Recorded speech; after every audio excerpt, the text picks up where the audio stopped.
Okay.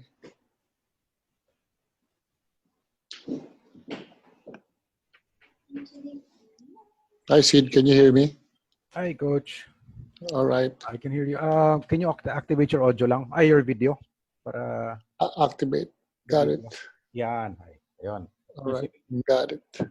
Ayun. We're waiting lang for Charlie and ano. Wait. Ito na pala sila. No problem. Ayan, Noel is entering na. And then Charlie's there na rin. Okay.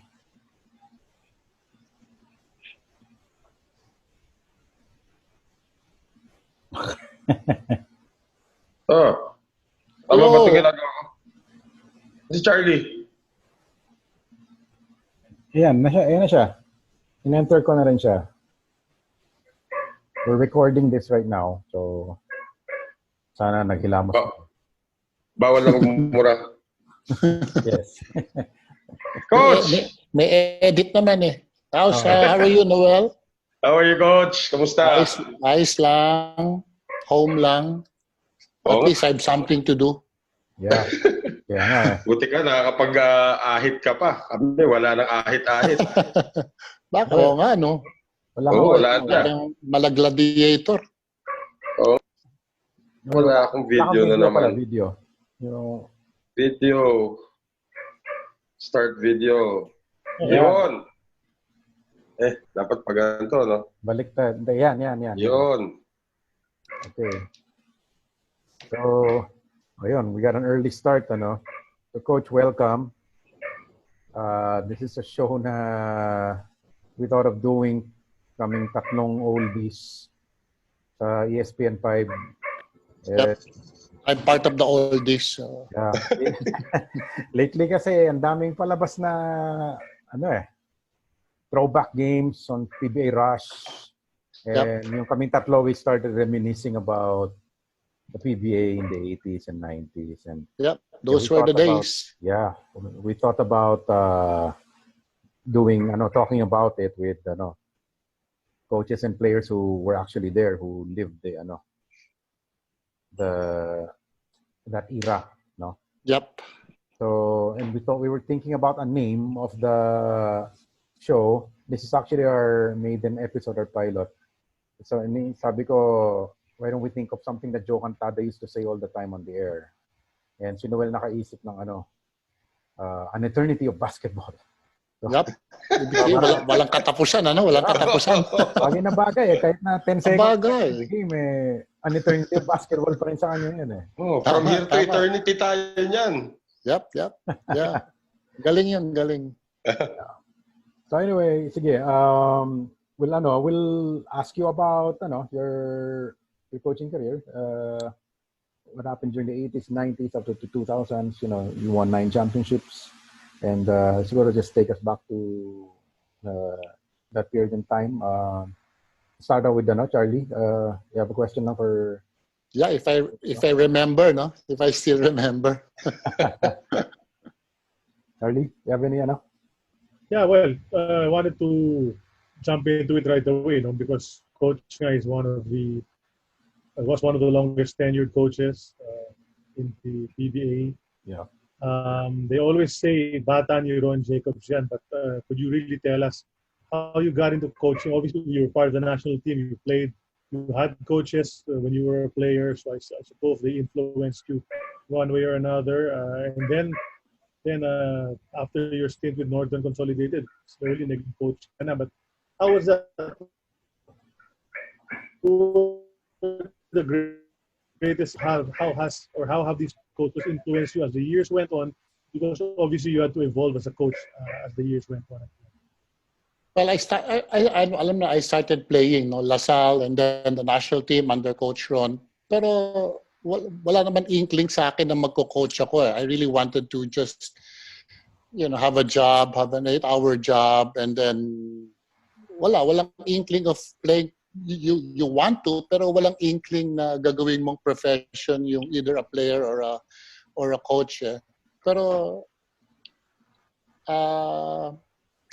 it started out as a high school. I started out as a high school coach by chance. Sabi lang nung kaibigan ko, open yung open yung high school job sa De La Salle Sobel. That was somewhere in the 80s. And I, just for fun, since I also live in Alabang, I took the job. Parang, katuwaan lang. And I liked it. I don't know why I like it, because it's basketball siguro. So, I stayed there for 2 years. Swerte naman, nakita rin ako ni Coach Norman in 92.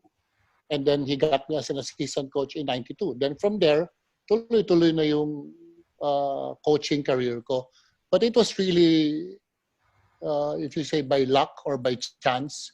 And of course, the biggest influence in my coaching career is si Coach Ron Jacobs. He was there. He was my mentor there all throughout. In fact, before I really started coaching, sabi niya sa akin, he sat me down and my wife for dinner. And he said, do you really want to coach? Sabi ng ganon. Do you know what it entails to become a coach? And so I said, yes, I want to coach. And then since I like it already, kumbaga napasubo na ako, di tuloy-tuloy na. And then things just fell in place. Sa akin naman, Coach Jong, I want to go back dun sa pagiging player nyo pa dati. I mean, you're in La Salle. At the time, wala kayo sa NCAA at saka wala rin kayo sa UAAP. And then you made it to the national team. But that was a pretty rugged national team. Kung masasabi natin, yung grupo nyo doon, it's like more of a brotherhood. Para kayo magkakabarkada naglalaro. What was it like in your days with that very, very young core? Kasama nyo sila Hector Calma, Elmer Reyes, Alfie Almario, Teddy Alfarero. I mean, that was parang brotherhood kayo noon. What was it like playing with those guys when you're all very young? I think that's what's important in a team. I think that's what chemistry is all about.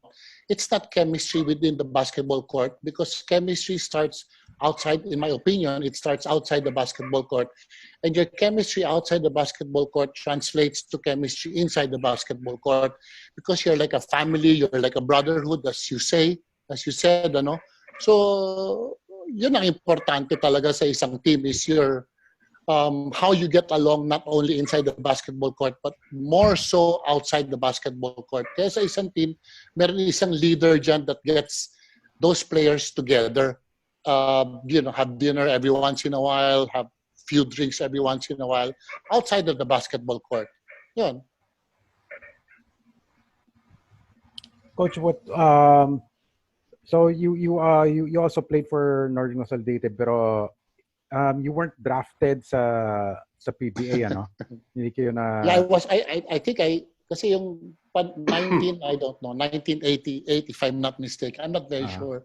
The draft was not in nasa kwarto lang yun, and then ikot lang yung teams, and then I wasn't drafted. So I wasn't drafted, so I went back to the PABL at that time. And then maybe syempre siguro hindi bagay ang playing sa akin, siguro ibang destiny ko, baka ganon. So, but I wanted to play. I wanted to play. I love the game. But it's just not for me, I guess. So you mentioned you started your coaching career sa La Salle Sobel, sa juniors. Then, eventually, alam ko you took over the seniors sa La Salle, no mid-90s, and you coached a lot of great players. And what was that experience naman like? Kasi ang laki ng jump ko from high school coach to assistant coach sa PBA. So I needed some experience in handling a basketball team. Importante sa coach yan. Before you jump into head coaching sa PBA, kailangan may experience ka muna. Para sa akin, may experience ka muna in handling your own team in a more competitive environment like college or PBL or the D-League, ganon. Para you can make your mistakes there. So I coached there for 2 years. Finals kami ng 2 years in La Salle, but finals in 2 years, never won it. And then I got fired after the second year. When I got fired after the second year, Coach Ron stepped down as the head coach at the end of the year for San Miguel. That's when I stepped in as a head coach in San Miguel. How were those Do you years have- like in the UAP? I mean, I remember that parang you kept running into either LaSalle, either UST or Yeah, FEU we went to the finals the first year with UST, I think, and then in the second year against FEU. We both lost that series. You coached a very young Ren Ritualo, right? 1997, if I'm not mistaken. I recruited him from San Beda because he was a great shooter. What were your first impressions of him when you first saw him, and how was he as a rookie nun sa LaSalle? Mature na siya noon eh. Mature na siya in his game. He shooter pero hindi siya he wasn't afraid to take the big shot. So he wasn't afraid to decide the game sa kamay niya, sa tira niya. Alam niya yung role niya, shooting ang role niya. Medyo undersized siya but still he can put the ball in the hole. So kasi alam ng basketball, at the end of the day, it comes down to shooting. So, and you really need shooters in your team. Whatever team you have, kailangan may shooter ka. So, I really ran after Ren. We were in head-to-head kami ng UP noon kay Coach Eric. And then we were both getting, I think, Jenkins and Ren. Dalawa yung kinukuha namin. But I decided, since dalawa 50-50 yung concentration ko, mag 100% na lang ako sa isang player.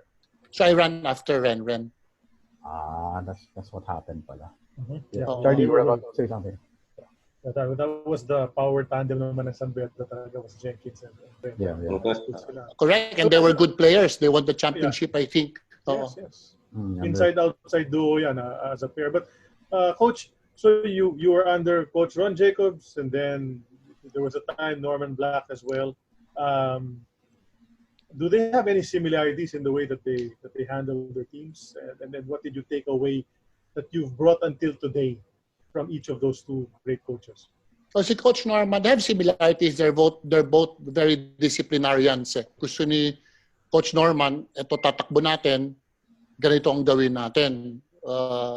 By the letter. Si Coach Ron, in a way, is also like that, very disciplinarian.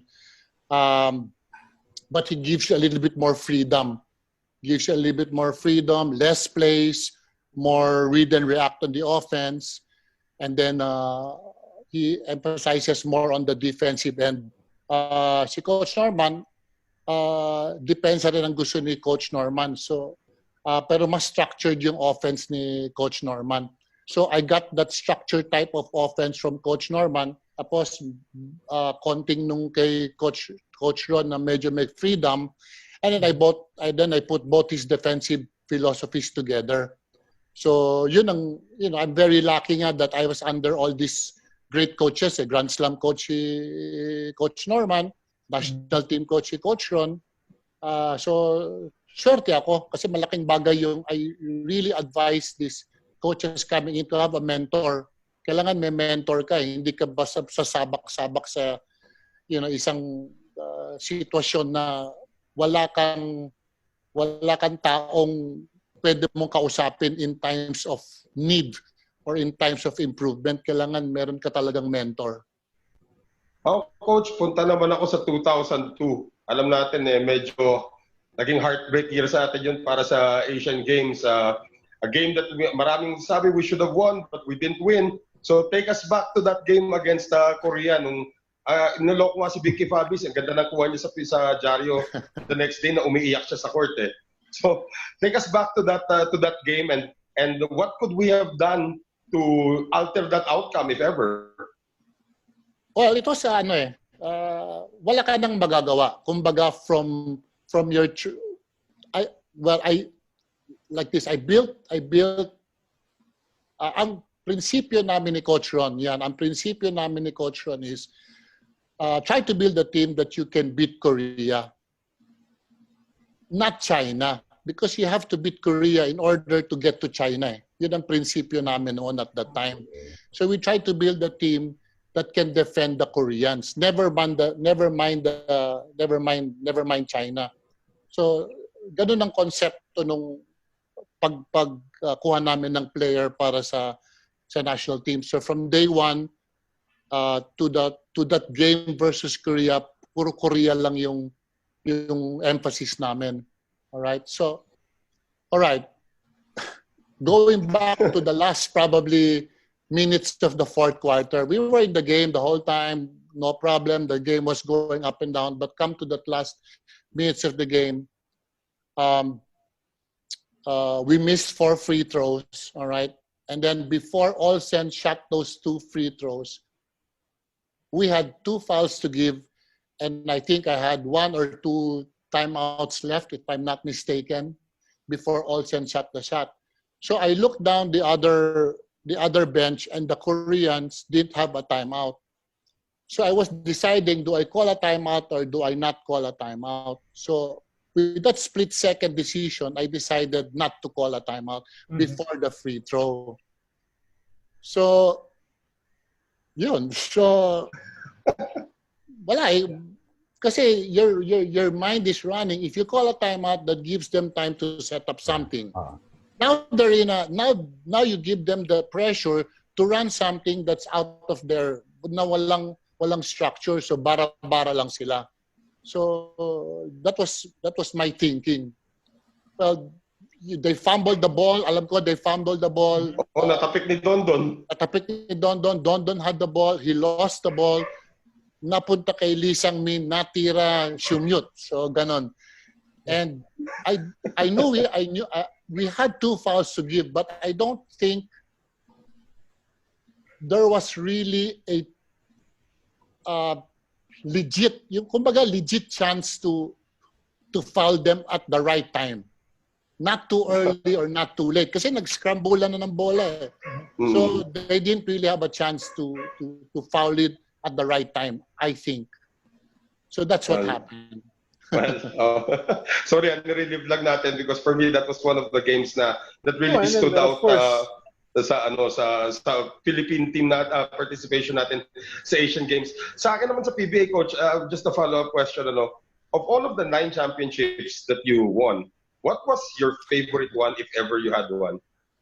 Siyempre, the first one is always the favorite one. Kasi parang, how do you say, monkey off your back ba? Kasi, siyempre, during those times, a lot of people were saying, si Coach Ron, di ba? And of course, ako siyempre, admit ko naman si Coach Ron naman talaga ang mentor ko. And I di naman ako darating dito kung wala naman si Coach Ron, di ba? So that championship somehow, kasi ang hirap ng sapatos na susuotin ko after Coach Ron eh. Ang hirap, di ba? So they're expecting the same results that Coach Ron gave to San Miguel and the national team before I came in.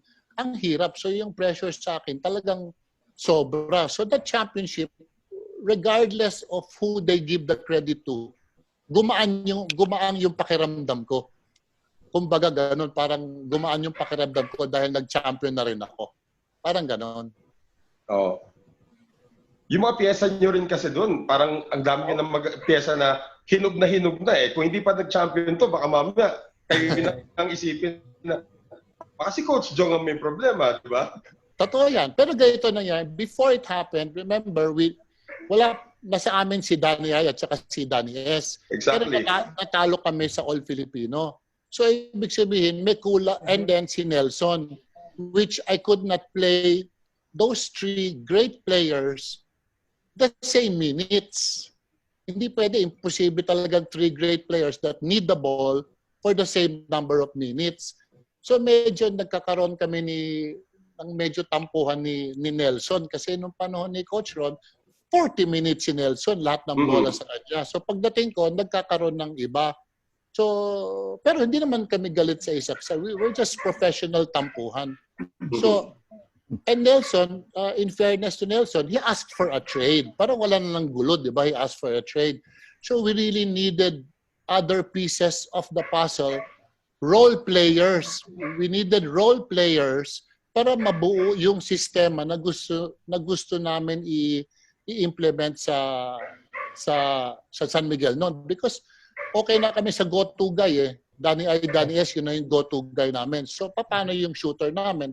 Paano yung defender namin? Paano yung point guard namin? Kasi si Olsen cannot play naman 40 minutes the whole time. So, nagkataon na they gave Boy Beats, which is a great backup for Olsen Rosella. He can shoot the three. He's a great backup. He's very mature. And then we needed another shooter, which we got Dwight Lago. And then we needed another defender aside from Freddy Abuda, which was Nick Velasco. Then we also had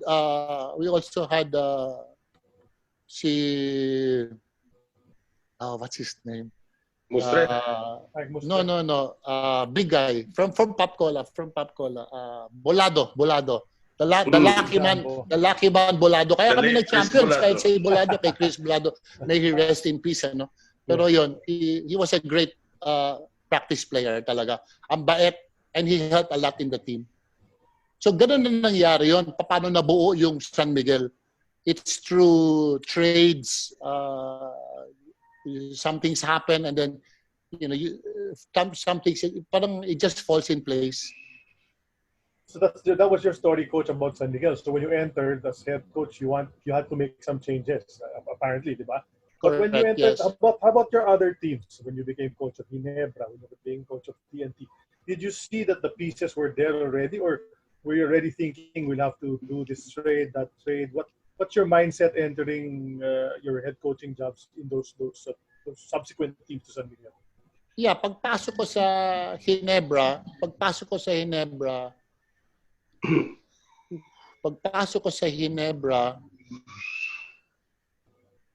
we got, you were saying, do I need to change, diba? Yeah. When I came into Ginebra, we got Rudy Hatfield, we got Rafi Ribis right away.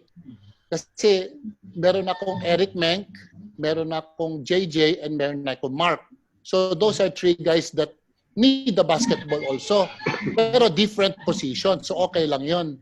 JJ at the point, Mark at the 2, and Eric at the center spot. So maski kailangan nila yung bola, they get the ball in different positions of the basketball court. So anong kailangan ko ngayon? Ang kailangan ko yung re-rebound, yung depensa, and we'll do the dirty work. So we got right away Rafi Ribis, Billy Mamaril, and Rudy Hatfield. So those three guys already had my backs in the paint. Okay na ako sa paint nun. Then we got Ronald Tubid as a defender, as a wing defender. So yun, then nabuo rin yung team na gusto namin, and fortunately we won naman some championships with Ginebra. Coach, you mentioned a while ago. Sa token text naman, I had a hard time because we weren't able to make the trades that we wanted in token text to complete the team. That's why yung import na kinuha ko was si Ivan Johnson to make up for that, yung parang sa tingin kong kulang dun sa token text. Sino yung gusto niyo sanang i-trade for, Coach? Pwede mo ba sabihin? Sa token text. You said you weren't able to get what you wanted. Pwede mo ba sabihin kung sino yung hinahabol niyo noon? 2015 pa naman. I don't remember who we wanted. I don't remember talaga who we wanted. I'm a big man coach. Yes. I want a big man that I can get somebody the ball into the post or something like that. I don't exactly remember. Pero syempre may mga tradables that are not tradables, kumbaga. So it was kinda difficult. You mentioned kanina, Coach, puntahan ko naman yung current Gilas setup natin, I mean, you were part of I don't know if you missed any of the Gilas. Siguro Gilas 1, hindi yata kayo kasama rin kayo doon. Basta the whole national team. Yeah. Gilas 1, Smart Gilas yun. Si Coach Raico, no? Wala? Coach Raico, yeah. Nung kinuha ni Coach Chot, nung panahon ni Noli. Yan. I volunteered myself to help with the national team when Coach Chot came in and kay Noli. I volunteered myself kasi I don't know, I just feel some fulfillment when you're part of the national team, regardless of what position. Parang ganado ka palagi mag-national team, whether scout ka or assistant coach ka, maski na basta national team, you will sacrifice everything for the national team. So I volunteered myself. Kaya ko siningit yun kasi nga isa-segue ko ngayon sa 2013. Di ba? Noong 2002, natalo tayo ni Lee Sang-min. 2013. Eto na, bawi natin. Home court pa natin. I mean, what was it like for you and the coaching staff to finally get rid of the ghost of Korea in 2013? Well, that's good. Especially, ako sa akin, it was a parang, how do you say, parang nawala yung bigat ng loob mo. Kasi nanalo tayo versus Korea. Not only versus Korea, but because we went to the World Championship. So double, nanalo ka na sa Korea, you went to the World pa, home crowd pa. So double, triple ang saya nung time na yon. And again, ang hirap din kalaban ng Korea noon because their game is evolving and not only are they 3-point shooters at that time, may mga drive na rin sila. So their game was evolving at that time also.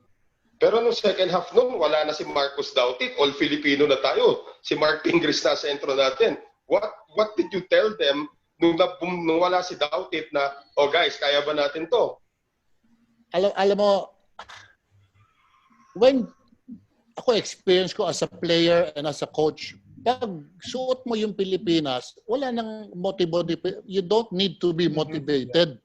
You should be motivated to fight for your flag, to fight for your countrymen, to fight for your country, and to fight for yung pangalan na nandyan sa harap ng dibdib mo. Tinan mo, Pilipinas pa suot ko ngayon. Ganun lang. No, I don't understand why, basta pag Pilipinas ang dala mo, kailangan all out ka. Wala kang iiwan. Pag natalo ka, kailangan lahat iniwan mo kung saan man sa basketball court, lahat nagawa mo para lang manalo yung Pilipinas. Para lang, you don't look back and say, dapat ganito, dapat ganon. Buhos lang talaga. And you told that to the players when you, as an assistant coach of the national team, head coach, you tell them that's your opinion and you think, or you just expect it from them. Yes, I mean, that's why they're there. That's why they're there because yung character nila talagang ipaglalaban yung Pilipinas. You don't have to say na kailangan paglaban natin yung Pilipinas. Nandito kayo kasi alam namin na ipaglalaban nyo yung Pilipinas. Maski na dehado tayo, maski alamado tayo, kailangan nandito kayo kasi alam namin na ipaglalaban nyo. Kung hindi nyo ipaglalaban yung Pilipinas, wala dapat kayo dito. Nandun kayo, nanonood kayo sa TV o sa sa arena. Kayo nandito, alam namin ipaglalaban ninyo. Yeah. Okay. Coach, alam naman, segue naman sa PBA, PBA career mo, you obviously, Noel mentioned you won 9 championships and you've gone up against a lot of great minds. Sino yung rival coach na parang pinakamahirap na i-prepare for or to coach against? Sa akin si Coach Tim ang mahirap. Ang galing ni Coach Tim mag-adjust game to game, lalo na sa series. You might be able to beat him in one game, yung eliminations, ganun. Pero pagdating sa series, ang hirap kalaban ni Coach Tim. I really had a hard time with Coach Tim. Ang hirap, iba-iba. Yung he's not only his game he adjusts in the game and then he'll adjust pa for the next game. Kumbaga kung nanalo ka today, nanalo siya today. Huwag mo sabihin na yun din ang gagawin niya the following game. Iibahin niya yun for some adjustment na nakita niyang baka gawin ko or baka gawin ng ibang coach. So para sa akin, si Coach Tim ang pinakamahirap to play in a series. Next question. Ano yung head? Sorry, Ano yung go ahead. Would you know yung head-to-head mo with the coach team sa finals or? No, I don't Okay, remember. we'll research na lang. Oh, I don't si Sid na yung maghahanap ng data dyan. Oh. Siya rin sasagot ng tanong niya. yung sa akin naman, coach, sa lahat ng players na nadaanan nyo, whether as a teammate or as a player that you coach, sino ang pinaka parang na-inspire ka na tama itong ginagawa ko, tama na nasa basketball ako? Oh, that's hard. Name 5. Hirap eh. Kasi Nung araw kasi, di ba, sila Hector, andyan sila Elmer Reyes. I mean, that national team, lahat yan nag-coach eh. Yung youth team na nag-gold ng 82, halos lahat yan nag-coach. I'm not quite sure kung sino hindi kasama doon na nag-coach, but who influenced you not naman influence, parang dahil sa'yo, pinili ko maging basketball professional. Besides Coach Norman and Coach Ron Jacobs, obviously. Honestly, wala eh. Kasi nung time na yung national team, kami, happy lang kami noon eh. Naglalaro kami, happy, national team. We really didn't think about where we will be, 5 years from now. If you look at an article in the newspaper before pa, panahon ng sports news or something, I said that I do not like basketball to be my profession. Sinabi ko talaga yon. I'd like to work in the bank. I'd like to work somewhere, but I do not like to make basketball a profession.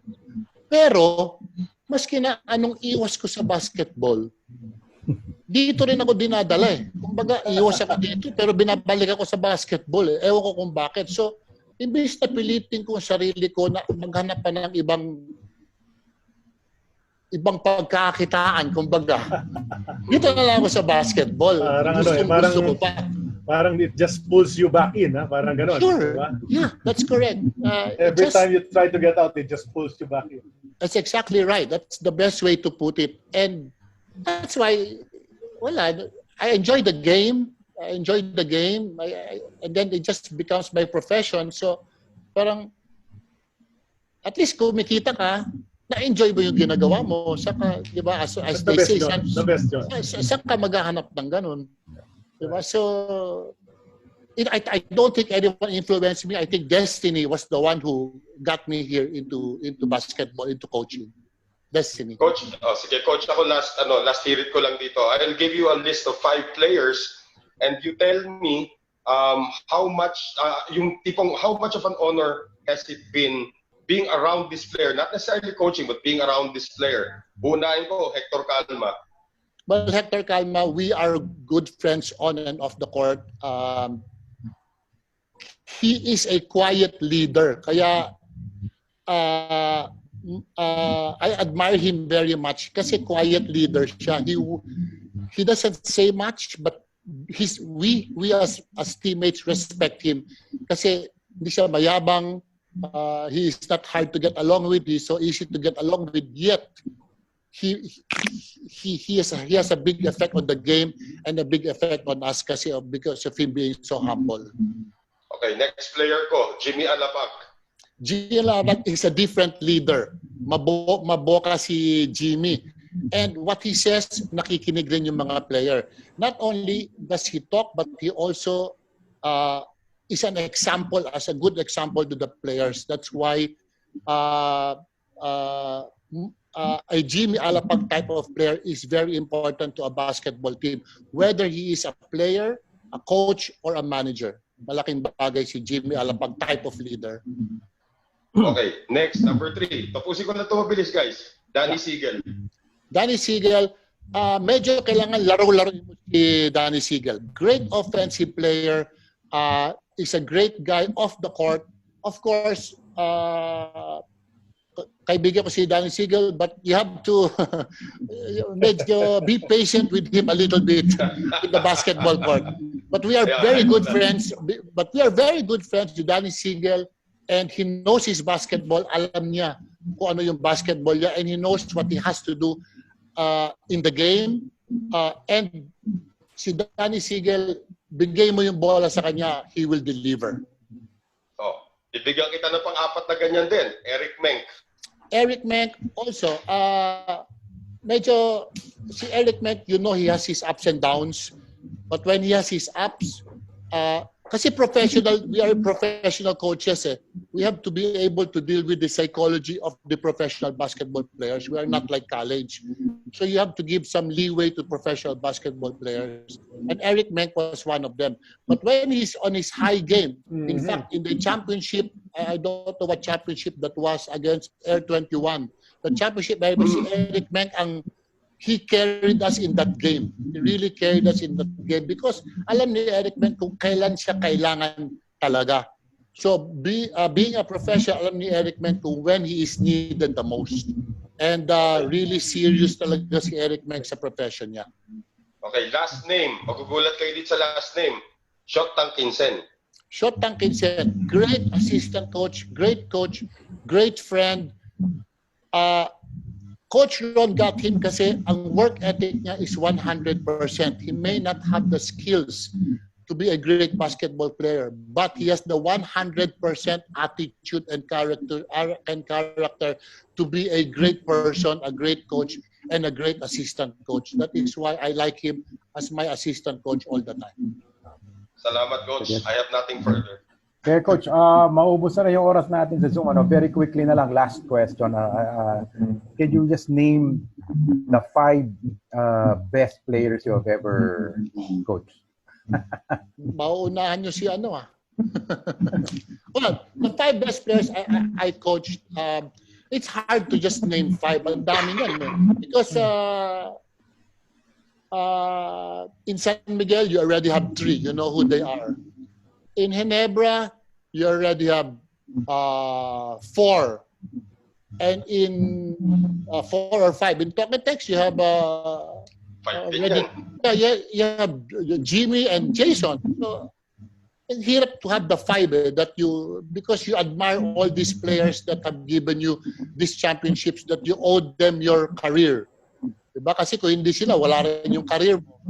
So you owe all of these players you're where you are right now, where your career is right now. So you owe all these players. I mean, you like JJ, you like Mark, you like Rudy, and you like Eric Menk. Yeah, those are the 4 players that you will like not discounting the fact you don't like the other players, but these players are, the core, core of the Ginebra team. Yes. And then San Miguel mo was obviously the 2 Danis. San Miguel, you have of course Olsen and the two Danis. Then the rest, because of them being complementary to your 3 pillars of the game, naging successful yung team mo because of your complementary players. And then of course sa Ginebra, you also have Johnny Abarientos for a short period of time. I also had Johnny. And sa Toketex naman, then you'll have Jason and Jimmy as your pillars in the Toketex. Anyway, well, that's practically all the time we have, Coach. We'd like to thank you for taking time out. Okay, wala naman tayong pupuntahan lahat. Bilis na isang oras, ano? Okay. Well, 40 minutes lang ang limit ng Zoom Anyway, we'll upload this on the ESPN5.com site. I'll also send you a raw copy if you like. Of the yes, please. Malaking file, siguro download link na lang on WeTransfer. I'll email it to you. Kasi yung edited na lang, okay na yung edited. Iinom tayo habang nagkwekwentuhan di ba? Dapat mga 3 oras yun. Sana maging successful yung show ninyo. It's a good thing to reminisce because everything is all the other shows are for now, di ba? Yung now. Exactly. Right. Or later, but of course yung mga televiewers should be educated also of the before kasi those were the days actually. Those were the days talaga. Maraming salamat, Coach. Thanks so much. Thanks, Charlie. Thanks, Noel. Thanks, Sid. Thank you very much. Thank you, Coach. Ingat. Stay safe. Bye-bye.